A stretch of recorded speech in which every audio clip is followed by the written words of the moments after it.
देखो global warming क्या होती है? ग्लोबल का मतलब होता है हम पूरे विश्व से बात करते हैं। मतलब किसकी बात करेंगे यहाँ पर? पूरे विश्व की। मतलब पूरे विश्व से मतलब पूरी पृथ्वी समझ लो, है ना। आपको वर्ल्ड और यूनिवर्स में अंतर है। वर्ल्ड में अपन बात करते हैं तो केवल पूरी पृथ्वी की बात करते हैं, मतलब पृथ्वी और पृथ्वी पर उपस्थित सभी देश, वहाँ की जनता। जब हम यूनिवर्स की बात करते हैं तो हमारी पृथ्वी जैसी बहुत सारी पृथ्वियों की भी बात हम उसमें कर लेते हैं, ठीक है। तो ग्लोबल वार्मिंग क्या होती है? ग्लोबल का मतलब आप पूरे विश्व से समझ लो, है ना। हो यूं रहा है कि ये पूरी पृथ्वी और ये पृथ्वी का वातावरण, ठीक है। अब इस पृथ्वी पर आपने देखा होगा बहुत सारा, जैसे कितने परसेंट की बात करते हैं अपन? 71% पर पानी है, 29% पर स्थल है। मतलब रहने की जगह मात्र हमारे पास कितनी है? 29% ही जगह। लेकिन ये आंकड़े बहुत पुराने हैं। ये आंकड़े क्या है? बहुत पुराने। जैसे उदाहरण के तौर पर बहुत पहले समय जो राम सेतु बनाया गया था वो कहाँ था? समुद्र के ऊपर। लेकिन धीरे धीरे समुद्र का स्तर बढ़ता जा रहा है, पानी का स्तर। और जैसे ही समुद्र का स्तर बढ़ रहा है तो वो जो राम सेतु है वो कहाँ?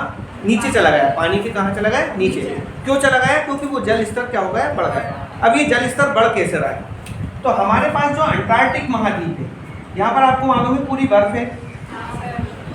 क्या है ये? पूरी बर्फ। ऐसे अगर भारत की बात कर ले तो हमारा पूरा हिमालय पर्वत श्रेणी जो है पूरी बर्फ से ढकी हुई है। वही बर्फ धीरे धीरे पिघलती है, जो आगे जाकर नदी बन जाती है ना। तो वहाँ से हमारी जो नदियाँ निकलती हैं, ठीक, कौन कौन सी? गंगा, ब्रह्मपुत्र वगैरह। अब वही हो रहा है। आपको ये तो मालूम है कि जब तापमान बढ़ता है तो ये बर्फ पिघलती है। पिघल कर क्या बनेगी? पानी बनेगी। होता यूँ है कि हमारे पास हम जितने भी चीज़ें जला रहे हैं, क्या जला रहे हैं? दहन कर रहे हैं। क्या कर रहे हैं? तो हम किसी चीज़ का दहन करते हैं तो कौन सी गैस निकलती है? CO2, है ना। हमारे वातावरण में, वायुमंडल में पहले 78% कौन सी गैस होती है? नाइट्रोजन। दूसरे नंबर पे 21% क्या होती है? ऑक्सीजन। 78% nitrogen, 21% oxygen. तीसरे नंबर पे आती है 0.03% CO2, है ना। और चौथे नंबर पे आ जाती है अन्य गैसें। तो ये कितनी हो जाएगी? 0.97% अन्य गैसें। ये सब जुड़कर 100% होना चाहिए, है ना। अब होता यूँ है कि जब हम चीज़ों को जलाते हैं तो क्या बनती है? Carbon dioxide. ये कार्बन डाइऑक्साइड क्या होता है? हमारे वातावरण में कंबल की तरह काम करती है। किसकी तरह? ठंड के दिनों में हम कंबल यूज करते हैं। कंबल का क्या काम होता है?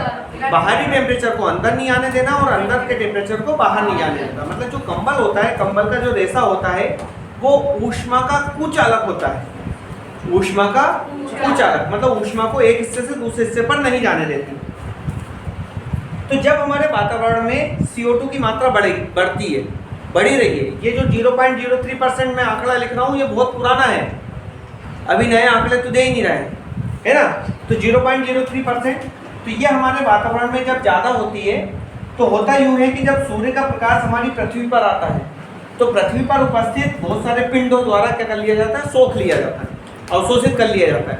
और रात के समय इन्हीं ऊष्मा को, इसी ऊष्मा को क्या करा जाता है? उत्सर्जित करा जाता है, मतलब बाहर निकाला जाता है। जैसे उदाहरण के तौर पर हम देखते हैं कि जो मंदिर का फर्श होता है, जो पत्थर का बना होता है, दिन के समय वो गर्म हो जाता है ना। जब जैसे ही रात आती है, मतलब तापमान कम होता है, तो फिर वो ऊष्मा को क्या करता है? बाहर निकालता है। निकालता है नहीं निकालता? तो पृथ्वी पर स्थित समस्त पिंडों के साथ ऐसा होता है। अब जब रात के समय ये पिंड ऊष्मा को बाहर निकालता है तो ये कहाँ चला जाना चाहिए? अंतरिक्ष में। कहाँ जाना चाहिए? लेकिन इससे क्या होता है? जो हमारे पास ये CO2 है, इसके द्वारा क्या कर लिया जाता है? इसे सोख लिया जाता है। क्या कर लिया जाता है? अब इसे सोख लिया जाता है तो यहाँ का वातावरण क्या हो जाता है? गर्म। गर्म होने से ये क्या, बर्फ क्या होती है? धीरे धीरे पिघलती है। जब ये धीरे धीरे पिघलती है तो पानी का रूप लेकर कहाँ पर पहुँच जाएगी? नदियों से होती हुई समुद्र में। है ना। तो समुद्र का स्तर, जल स्तर धीरे धीरे धीरे धीरे क्या होता जा रहा है, बढ़ता जा रहा है।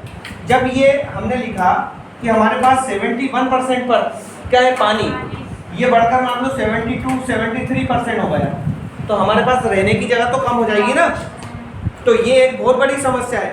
एक तरफ तो हमारी जनसंख्या बढ़ रही है, रहने के लिए, अब जैसे जनसंख्या बढ़ेगी तो रहने के लिए जगह कम पड़ेगी ना, और एक तरफ रहने के लिए जो हमारे पास 29% स्थल एरिया था वो क्या होता जा रहा है, घटता जा रहा है, कम होता जा रहा है, हो रहा कि नहीं हो रहा।